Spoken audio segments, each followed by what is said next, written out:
ఏపీలో ఎన్నికలు సమీపిస్తున్న వేళ వలసల పరంపర కొనసాగుతుంది. అయితే ఈ నేపథ్యంలోనే ఈ విజయవాడ సీనియర్ తెలుగుదేశం నాయకులు అదేవిధంగా ఏపీ పోలీ హౌసింగ్ కార్పొరేషన్ చైర్మన్ నాగుల మీరా గారు కూడా పార్టీ మారుతారనే రూమర్లు కూడా వస్తున్నాయి. అయితే దీనికి సంబంధించి ఆయన స్టాండ్ ఏ విధంగా ఉండబోతుంది, పార్టీ మారే ఆలోచన ఏమన్నా ఉందా, మొత్తంగా ఆయన అడిగి తెలుస్తుందో. సో చెప్పండి, మీరు పార్టీ మారుతున్నారు, తెలుగుదేశాన్ని వీడి వేరే పార్టీలోకి వెళ్తున్నారని కూడా కొంత ఎత్తున ప్రచారం జరుగుతుంది. నేను పార్టీ మారతానని ఎక్కడ ప్రకటన చేయలేదు. తెలుగుదేశం పార్టీ నా కుటుంబం, నా సొంత పార్టీ. 20 ఏళ్ళ నుంచి పార్టీలో ఉన్నా. 99 ఎమ్మెల్యేగా పోటీ చేశా. 2004లో అవకాశం రాకపోయినా, 2009లో రాకపోయినా, 2014లో 6 నెలల ముందు చంద్రబాబు నాయుడు గారు నా సీట్ అని చెప్పి బీజేపీకి ఇచ్చిన నాయకుడి నిర్ణయాన్ని కట్టుబడి ఉన్నా. ఇప్పుడు పశ్చిమ నియోజకవర్గం చూస్తున్న పరిణామాల పట్ల నేను అసంతృప్తితో ఉన్నాను. ఇప్పుడు జల్లిగాను కాంగ్రెస్ పార్టీ నుంచి తెలుగుదేశంలోకి వచ్చాడు, తెలుగుదేశం నుంచి వైసీపీలోకి వెళ్ళాడు, వైసీపీ నుంచి తెలుగుదేశంలోకి వచ్చాడు. ఈరోజు తనకు కాదు తన కూతురికి ఇమ్మంటున్నాడు. ఆయనకున్న రైట్ నాకు ఎందుకు లేదని నేను అడుగుతున్నా. 20 ఏళ్ళ నుంచి ఇక నానా కష్టాలు పడి పార్టీని పెంచి అక్కడ 10 సంవత్సరాలు ప్రతిపక్షాలు ఉద్యమాలు చేసి కేసులు పెట్టించుకొని అన్ని రకాలుగా నష్టపోయింది మేము. ఈరోజు మేము అడుగుతున్నాం సీటు.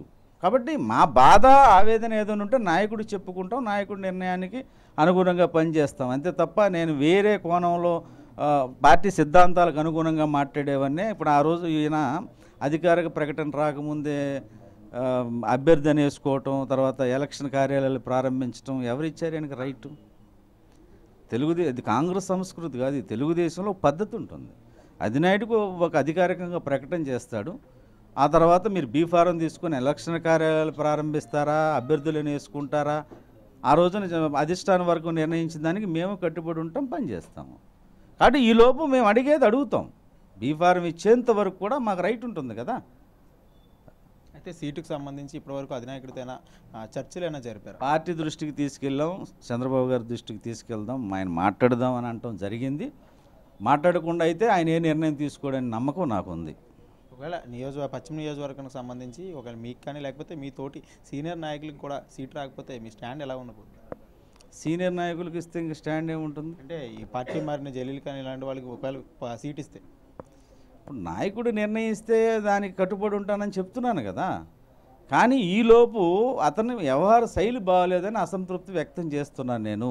చంద్రబాబు నాయుడు గారు మాతో మాట్లాడకుండా నిర్ణయం తీసుకోవడనేటువంటి నమ్మకం మాకుంది. గతంలో కూడా చంద్రబాబు నాయుడు గారు 2009లో కూడా నన్ను పిలిపించి మాట్లాడాడు, 2014లో కూడా నన్ను పిలిచి మాట్లాడాడు. వారు నాతో మాట్లాడకుండా ఇప్పుడు బుద్ధ వెంకన్న కూడా ఉన్నాడు కానీ అర్బన్ అధ్యక్షుడు. నేననేది ఆయనతో వ్యక్తిగతంగా మాట్లాడినా, నాతో వ్యక్తిగతంగా మాట్లాడినా అధికారికంగా రాకుండా మీరు వ్యవహరించడం సరైన విధానం కాదని నేను ప్రశ్నిస్తున్నాను. తెలుగుదేశం సిద్ధాంతాలకు అనుగుణంగా వెళ్ళమంటున్నది కాంగ్రెస్ సంస్కృతి కాదు. తెలుగుదేశానికి ఒక నిర్దిష్టమైనటువంటి నిబంధనలు ఉన్నాయి. అధినాయకుడు అధికారికంగా ప్రకటించేంత వరకు ఎవరు అభ్యర్థిని చెప్పుకోకూడదు. మరి బోండమ్మ గారు అభ్యర్థిని వేసుకోవట్లేదు పోస్టులు, గద్దె రామ్మోహన్ గారు అభ్యర్థిని వేసుకోవట్లేదు కదా పోస్టులు. రాష్ట్రంలో ఎక్కడ లేనిది పశ్చిమ నియోజకవర్గంలో ఎందుకు ఈ సంస్కృతిని తీసుకొస్తున్నారని నేను అడుగుతున్నాను. నేను అయితే నియోజకవర్గంలో జరుగుతున్న కార్యకలాపాల మీద కూడా మీ అభిమానులు కూడా పెద్ద ఎత్తున విమర్శలు వస్తున్నాయి, అదేవిధంగా కూడా పెద్ద ఎత్తున వ్యతిరేకత వస్తుంది.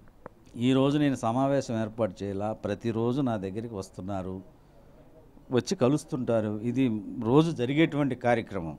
కాబట్టి వాళ్ళ బాధను ఆవేదన వ్యక్తం చేస్తున్నారు. ఇది తెలుసుకొని ఒక ఛానల్ ఆయన వచ్చాడు, దాన్ని పట్టుకొని మీరు అందరూ వచ్చారు. అది పరిస్థితి. ఒకవేళ పార్టీ మీకు సీట్ ఇవ్వకపోతే ఖచ్చితంగా పార్టీ మారుతారా, లేకపోతే తెలుగుదేశంతో కంటిన్యూ అవుతారా? ఇప్పుడు ఎందుకండి అవన్నీ? ఇప్పుడు ముందే ఎన్నో రోజులు 2 నెలలు ఉన్నాయి, మీ భవిష్యత్తు స్టాండ్ ఎలా ఉండబోతుంది? కోయిల ముందే కూసిందని జల్లిగాని కూసినంత తొందరగా నేను కూయలేను. నాకు ఒక పద్ధతి ఉంటుంది, దాని ప్రకారం పోతా. అయితే మొత్తంగా అధినాయకుడు ఏం చెప్పినా అధినాయకుడి మీద కట్టుబడే ఉంటామని కూడా నాగుల మీరా చెప్తున్నారు. ఏదేమైనా సరే పశ్చిమ నియోజకవర్గంలో జరుగుతున్న రాజకీయ పరిణామాలు కూడా చాలా కొంచెం వ్యతిరేకంగా, పార్టీ విధానాలకు వ్యతిరేకంగా జరుగుతున్నాయి. ఇవన్నీ కూడా అధినాయకుడి దృష్టికి తీసుకెళ్తాం. ఫైనల్గా అధినాయకుడు ఏం చెప్తే దానికి మేము కట్టుబడి ఉంటామని కూడా నాగుల మీరా చెప్తున్నారు. కెమెరా పర్సన్ కిషోర్తో రాజేంద్ర కొమ్మినేడి, 99 టీవీ విజయవాడ నుంచి.